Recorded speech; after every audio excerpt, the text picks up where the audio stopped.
Just think.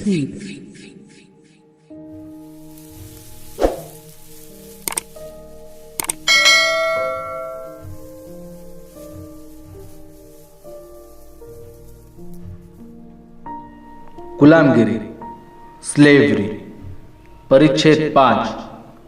Narasimha, Hiranyakashyap, Prahlad, विप्र, विरोचन आदि के संबंध में।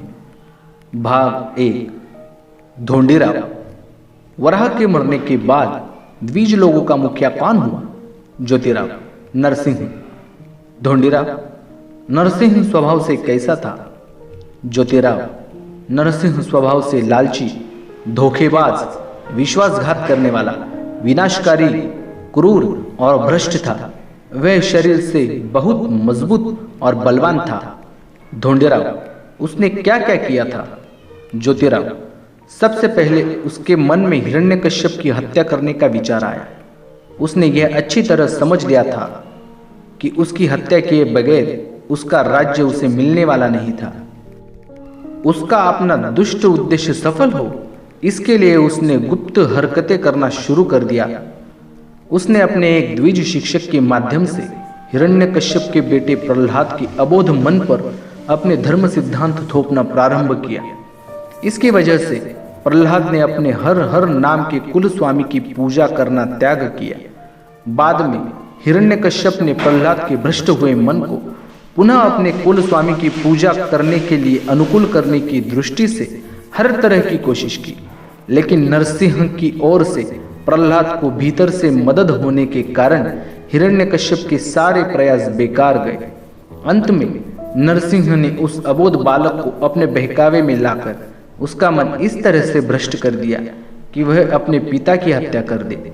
लेकिन इस तरह का अमानवीय कृत्य करने के लिए उस लड़के की हिम्मत नहीं हुई। इसलिए नरसिंह ने मौका देखकर ताजिया से बाघ के बनावटी सौंग की तरह अपने सारे बदन को रंगवाया, मुंह में बड़े बड़े नकली दांत लगवाए और लंबे लंबे बालों की दाढ़ी मूछें लगवाई, और वह एक तरह से नकली भयंकर सिंह बन गया।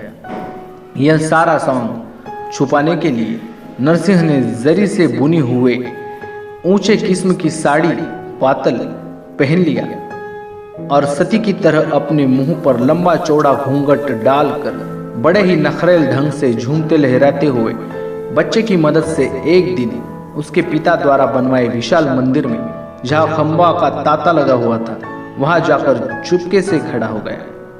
उसी दरमियान हिरण्यकश्यप सारे दिन के शासन भार से थका अपने मंदिर में आकर आराम करने के उद्देश्य से जो ही पलंग पर लेटा, नरसिंह ने बड़ी तेजी के साथ सिर का घूंघट खोलकर आंचल को कमर में लपेटकर उन खंभों की ओट से निकलकर हिरण्यकश्यप के बदन पर कातिलाने ढंग से टूट पड़ा।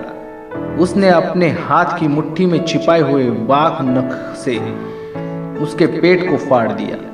इस तरह उसने हिरण्यकश्यप की हत्या कर दी। बाद में नरसिंह वहां से सभी द्विजों को लेकर रात और दिन एक करके अपने मुल्क में भाग गया। इधर नरसिंह ने प्रहलाद को तो भुलावे में रख दिया था, लेकिन जब क्षत्रियों को यह ध्यान में आया कि नरसिंह ने अमानवीय कर्म किया है, तब उन्होंने आर्य लोगों को द्विज कहना बिल्कुल त्याग दिया और नरसिंह को विप्रिय कहने लगे। इसी विप्रिय शब्द से बाद में उसका नाम विप्र पड़ा होगा। बाद में क्षत्रियों ने नरसिंह यानी सिंह को औरत कहकर कोसना शुरू कर दिया। अंत में हिरण्यकश्यप के बच्चों में से कईयों ने नरसिंह को पकड़कर उसको उचित दंड देने की कोशिश की, किंतु नरसिंह हिरण्यकश्यप की राज सत्ता हड़पने की इच्छा छोड़कर केवल अपने मुल्क और अपनी जान को संभालते हुए किसी प्रकार का पुनः प्रयास न करते हुए मर गया। Thanks for watching video. Subscribe your own YouTube channel, Just Think, and press the bell icon for notifications.